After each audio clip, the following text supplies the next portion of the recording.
Welcome everyone to another edition of Indie Reads Aloud.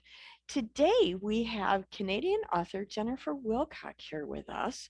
If you've been a part of our festivals in the past, you're already a little familiar with her work. And if not, you'll get a great introduction today. Welcome, Jennifer. I'm so glad to have you on the program. Thanks for having me. I'm so excited to be here. It's really fun. I love that Zoom has now given us the opportunity to reach beyond our borders and meet authors that we normally wouldn't even know about. Yeah, it's fantastic. So I'm super excited about this. Jennifer Willcock grew up telling herself stories in the middle of the night to keep away the monsters that lurked in the dark. Once she realized there weren't any real monsters, she kept telling stories. A voracious reader, Jennifer reads many different genres, but she never outgrew young adult fiction. A degree in English literature enabled her to keep her love affair with reading and writing alive. Jennifer studied ballet through the Royal Academy of Dance during her teen years and into adulthood. She has taught in private and community settings and choreographed productions for her church over the years. In 2017, Jennifer decided she was brave enough to try to write fiction and joined NaNoWriMo, the National Novel Writing Month, in November. She won it, which means she wrote 50,000 words in 30 days. No small feat for those of us who have done it.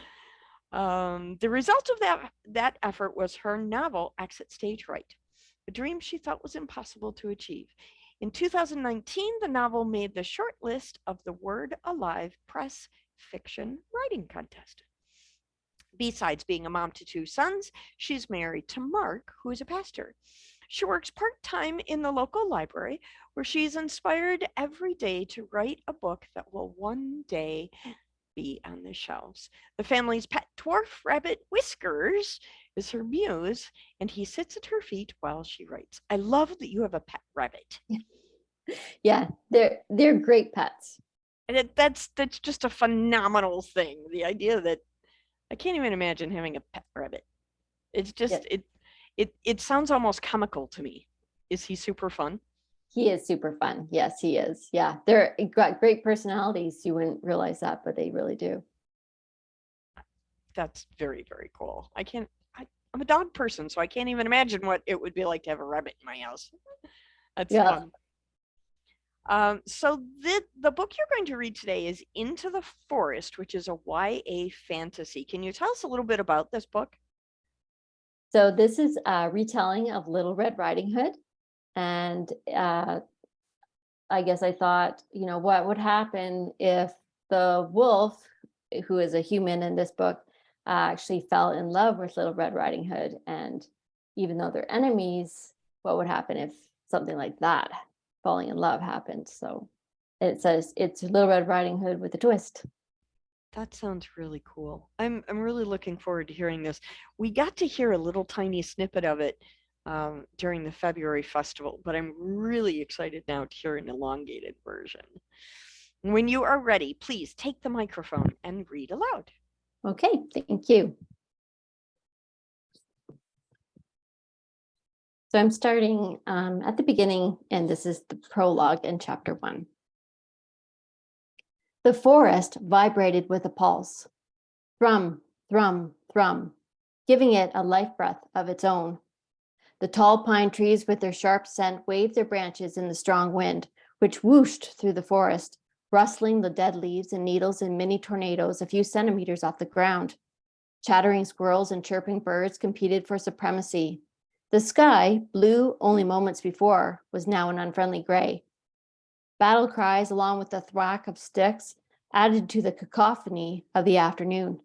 Ryder wrapped her blood-red sweater tighter around her body as she peered from behind the large tree trunk, spying on the game in the clearing in front of her. 3 boys lunged at each other with wooden swords, engrossed in their epic pretend battle. Whooping and hollering, they danced around each other, their weapons swinging and clashing. Ryder had never seen the boys before, and she knew most of the people who lived in the forest. Wood smacked flesh, and she winced, then shivered as a breeze swept through the clearing. The boys halted their play, their swords dangling at their sides. The tallest of the 3 tilted his head toward the sky and sniffed. That's odd. Could he smell the rain that the dark clouds warned was coming? It's going to rain, he beckoned to the other two. We need to get to the gates. That explained it. They weren't from the forest. The second tallest boy frowned as he shoved his white blonde hair out of his eyes. A little rain isn't going to hurt anyone, Tio. I'm staying here and finishing the great battle of Wolf Kingdom. He thrust his sword into the air, waving it around with a flourish. The smallest boy giggled. The tall one frowned. No, I'm the eldest, Bledin. You have to listen to me. Mama said to get back if the weather turned. He grabbed his brother's sweater, but came up with a fistful of air. Bledin hooted gleefully as he ran away. The oldest boy, what had his brother called him? Yes, Tio, growled, "Come on, Bledin." But his brother only widened the distance between them. The smallest boy ducked to avoid the swipe of his brother's hands, but his long jacket let him down. No, I don't want to go. I want to play. The boy howled his protest, struggling out of his brother's grasp. Do you want a scolding from Mama? The young boy thrust out his chin and crossed his arms. I'm not afraid of Mama. I want to stay, Tio. A loud sigh echoed through the meadow. Do what you want. I'm going home. The boys gawked as Tio headed in the direction of the city. Suddenly a cry rang out, and the littlest one dropped to the ground. Tio spun around, and both boys rushed to the youngest one. What's wrong? Tio knelt and grabbed the little one's shoulders. I think I got stung. A whimper replaced the earlier bravado. A look passed between the two older brothers. Tio knelt down beside the smaller boy. Let's see it, Seth. Where'd you get stung? The swords lay forgotten on the ground.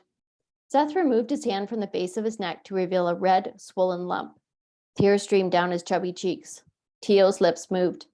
She couldn't hear what was said, although the movement of his mouth suggested it wasn't a very nice word.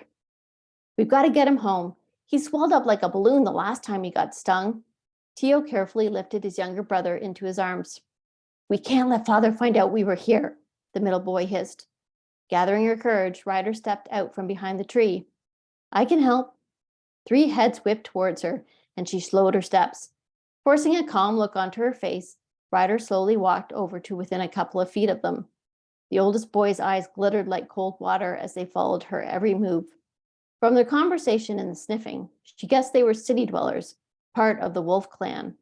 Though human, the urban dwellers had a keen sense of smell, slightly elongated canines, and a pack mentality. The kingdom was divided up into different clans, but ruled by the people in the city, or the wolves, as everyone dubbed them. She belonged to the Forest clan, or as everyone called them, the Foresters. The Forest clan and the Wolf clan lived side by side, but that didn't mean they got along. The complexities of the conflict between the city and the forest were beyond her, but the girl knew enough to understand that these boys probably shouldn't be here. This was her first time being this close to any wolf. Never trust a wolf had been drilled into her since she could remember. Now, at 9 years old, it seemed woven into her very being. The arrogant Wolf clan thought they were superior to every other clan, especially Foresters, who were less refined and sophisticated. Her insides quivered. Maybe this wasn't a good idea. Could they smell her fear with their keen noses? When the littlest one cried out, she focused on him. He needed help, and she could do that. Ryder lifted her basket high, her smile wobbly, and said, louder this time, I think I can help him. Ice blue eyes narrowed, following her every step, but the oldest boy didn't try to block her. After slowly approaching the little one, she pressed her fingers to the swelling red lump, warm beneath her touch. My father is a medicine man. He knows how to make ointments and salves. He taught me how to make a salve for stings. She set her basket on the ground so she could reach inside and lift out a handful of leafy greens and break them into bits. When no one stopped her, she knelt, clearing away the dead leaves in front of her. Appearing mesmerized, the boys watched her work, the youngest one no longer crying. With water from her bottle, she made a paste using mud and adding the crushed leaves. Working quickly, she made a small ball of mud and leaves. I'm going to smooth this over your sting, okay? The little boy inclined his head. It might be cold. She gingerly smeared this mixture on the red welt and then wiped her fingers on dead leaves. My dad says to leave it on until it dries and crusts. It won't take too long. Her glance landed on one of the discarded swords. What were you playing? Games, make-believe stuff. Theo scooped up the handmade weapon and shoved it into his belt. Her lips turned up as she gave her hands a final wipe on the ground. It looked like fun, she said. It would have been nice to have joined them, but she kept quiet, unsure. She slid the basket over her elbow and straightened. My dad's expecting me. He's making medicine and I need to bring these herbs to him.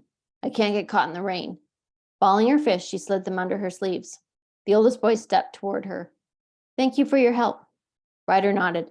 Just rinse it off when it dries, and he should be fine. With a curt nod, she turned and ran off into the trees. When she shot a final look over her shoulder, 3 boys stood still, staring after her. Chapter 1, Ryder, 10 years later. Speed was a drug, and one from which Ryder Hood had no intention of abstaining. Wind tangled its fingers in her ebony locks as she pedaled harder, faster, until her thighs burned and adrenaline coursed through her limbs. Her full lips widened in a grin, and she tilted her head back, letting the air rush over her face. Freedom. Not a soul was around to tell her to slow down, and she jutted out her legs, letting the wheels freely turn as she rushed down the path. Sinking her feet in the pedals again, she checked her watch, pumping her legs harder. 30 seconds off her personal best for her route as a bike courier for Hood Medicine was unacceptable. Not that the doctors she was delivering her cargo to cared how fast she got to their offices, but she did. Competition, even with herself, was motivating. Her courier route ran through the thick forest, then along the path into the urban sprawl of Wolf City, where she would be forced to come to a halt. Anyone wanting to enter the domain of the Wolf clan had to first stop and show their entrance papers. Ryder clenched her jaw. Waste of my time. Usually she wasn't detained. The precious cargo she carried her ticket past the guards. Ryder crested the last hill, the urban center sprawling before her. A new construction site appeared near the west end. A deep furrow buried itself between her brows. Why did they need another building? Sections of the huge stone wall that surrounded the city had been torn down and built back up to accommodate the expanding space, not once, but twice. Ryder and her dad had to dig up a number of plants that had been threatened by the expansion and then transplant them to the garden in their home. Since her dad's livelihood depended on the herbs and plants, Ryder didn't appreciate the finer points of how progressive Wolf City was seen by its neighboring clans. One more thing that made the divide between the forest and Wolf clans gape wide open. The chatter of the squirrels grew louder as she neared the edges of the forest, almost as though they were protesting. Her lips curved up at the thought. They weren't impressed either. The dirt path narrowed, changing to cement, and the fresh air faded as the city smells took over. A combination of many people living together in tight spaces, food cooking and spices and fumes from vehicles. It always took Ryder a few breaths to get used to the air here. Wolfpack guards, part of the military arm of Wolf Kingdom, stalked among the people in line at the pedestrian gate, snatching papers out of hands. Most of the line was made up of couriers and neighbors Ryder recognized from the forest. Other guards patrolled the wall, their keen gazes riveted on the people and the horizon. Do they really believe we're a threat? Ryder resisted the urge to roll her eyes. The Forest Clan, or Foresters as they were nicknamed, were peaceful people who lived in harmony with the land and the surrounding clans of the kingdom. They might not trust the wolves, but that didn't mean they were going to suddenly revolt. Maybe we should. As she drew near the line, her shoulders hiked up to her ears, and her rapid breathing wasn't from the city smells anymore.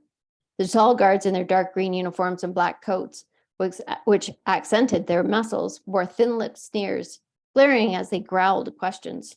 The hair on Ryder's neck prickled. Calm down. You do this every day. It didn't make it less intimidating, which annoyed her. Heat climbed up her neck, only to pool in her cheeks. She white-knuckled her handlebars. How dare they treat the foresters like common criminals? But they did, every single day. Maybe they should look in the mirror. They were the criminals letting the city sprawl into the forest, not caring that they displaced people, plants, and animals for their own comfort. They killed Mom. Her words echoed in her head, but she shoved them down deep. Don't go there. Ryder needed to focus on getting through the gates. The line snaked along the wall, and Ryder joined the end of it, nodding at a few friends. Mr. Eagleton was a pastry chef for the palace and lived in a modest little cabin just inside the perimeter of the forest. Like many foresters, he worked in the city. Mrs. Templeton taught a sewing class at one of the kingdom schools. She had taught Ryder how to mend holes and sew a straight line. That was about as far as the lessons went because Ryder couldn't sit still for very long. Mrs. Templeton had laughed and let her go play. She lived in a bright yellow bungalow near Ryder's home. Most of Ryder's neighbors were farmers or entrepreneurs who sold their goods throughout Wolf Kingdom. Despite the restrictions the Wolf clan inflicted on the Foresters, her people still thrived. Ryder didn't stop to chat. The gate was not the place to have a friendly conversation. A guard strutted along the line, barking out commands. Ryder hopped off her bike and then snatched her papers from her satchel's front pocket. She ran a hand through her tangled curls. Her fingers slid along her hood before dropping to her side. The wolves were suspicious.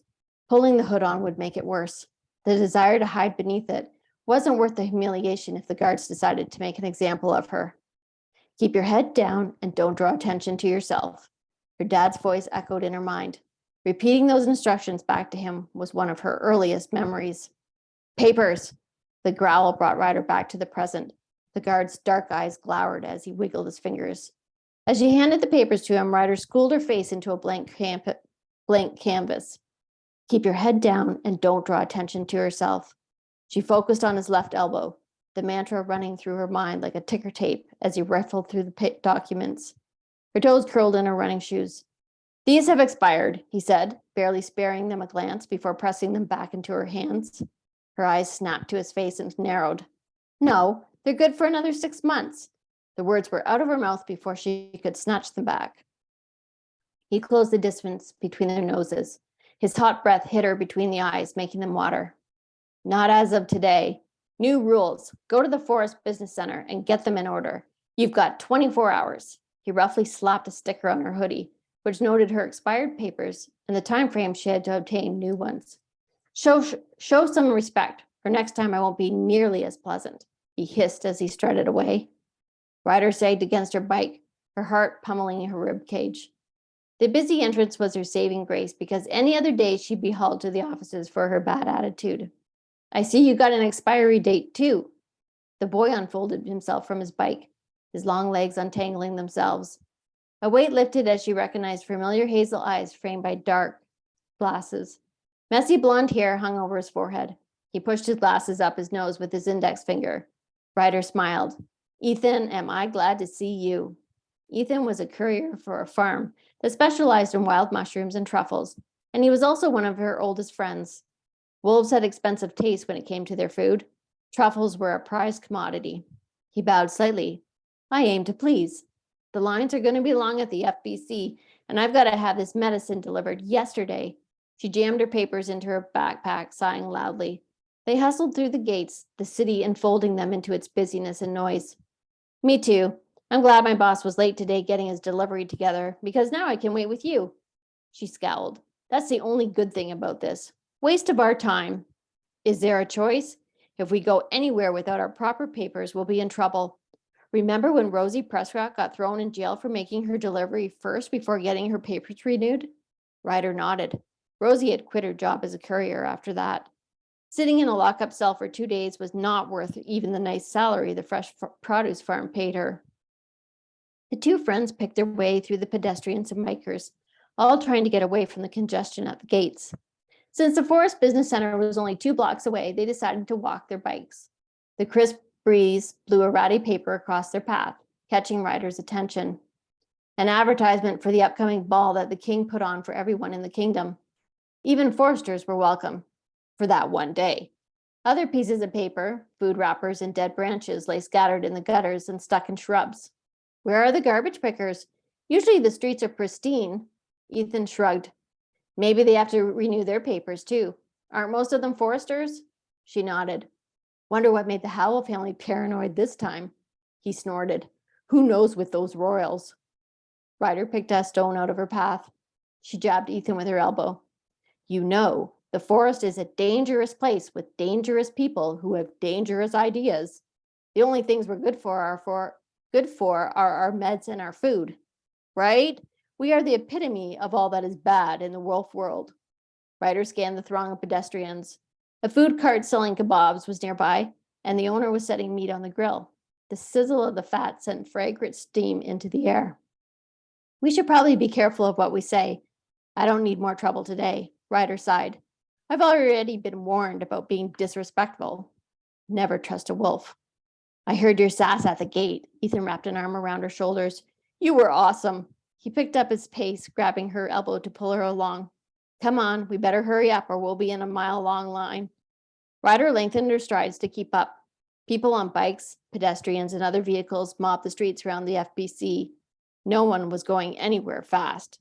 Honking horns competed with people shouting. Ryder's temples pounded as the exhaust fumes choked. They locked their bikes to a post that already had 2 other bikes chained to it. The plain FBC building was small, and the lineup was around the corner. Oh no, Ryder halted, her chin dipping. We'll be here all day. Ethan studied the line. It's not that bad.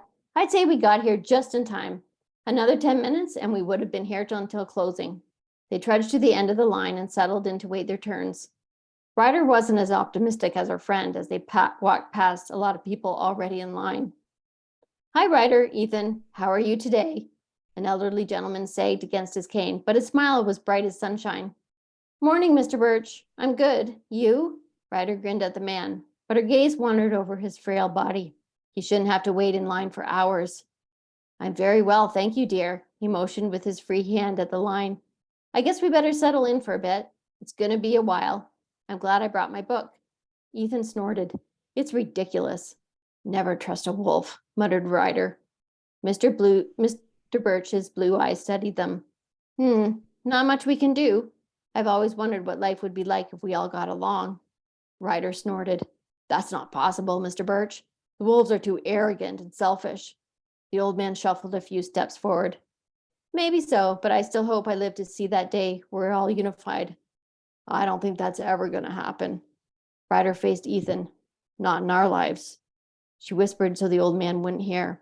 The line snaked along, and Ryder gritted her teeth, imagining her day vanishing into thin air. Well done. Thank you so much. That was awesome. Thank you. Now I have to go buy this book. I'm super hooked now. So when we retell a fairy tale, there's a lot of things we have to take into consideration. What was the most challenging part of retelling this? Because Red Riding Hood has been around for centuries, it seems. So what do you think was the biggest challenge in retelling this story so that it didn't sound out of reach, and so that it didn't sound like the same story? And I know that's a delicate balance to kind of walk. So what was the biggest challenge you overcame with that? Some of it was well, because I made the wolf kind of like an anti-hero. Okay. So I had to walk the line. It was hard to make him bad, but maybe there was a few qualities that could be redeemed. So slightly sympathetic. Yes. Yeah. So that was kind of hard to walk that line, and so that the readers, don't hate Tio, but at the same time they're like, well, this guy needs a good shake too. And some of it was I had a hard time fitting in Granny. Really? Yeah. Well, how did that challenge come out? Because she seems to be pretty second nature in the original story. She's like the purpose for the story. So how did you finally work that out? Well, I did finally get her in there. She's one of those characters that is a sage sort of person. Okay. And that's how I worked her in. But in the original story, I didn't really have a granny. I kind of had a grandpa that kind of takes the role of granny. Okay. In Ryder's father, although he's not really a grandpa, but he kind of was the granny in it. So having having Granny missing, was that something that you noticed right away, or was it something that you noticed in edit later where you went, oh, gee, I have to do this? In edits. In edit? Yeah. Yeah. I was like, oh, I think I need to add Oops. a Granny here. So, and then one of my beta readers might have caught it as well. Okay. Wow. So much fun. Now, we were talking in the green room, you're writing a sequel? Yes, I am. So I'm hoping it'll be out in the fall of 2023. And it continues on from this story. So it's kind of a duology. Awesome. That'll be so much fun. Okay, so I have the summer to read this book Yes, so that I'll be ready for the second one. that's right. Yes. Thank you so much for coming on the program. I really appreciate your time, and thank you for reading to me. It's one of my favorite things in the world is to listen to people read their stories. So I really appreciate it. Well, thank you for having me. It was a pleasure to be here, and it's nice to be able to reach across the border. I know that's a wacky thing for me. It's just, Yeah. it's amazing. Yeah. We're in different countries. It's incredible. Yeah. Make sure that you let me know when the next book comes out so we can have you back. Okay, I will do that. Thank you so much. Thank you, Diana.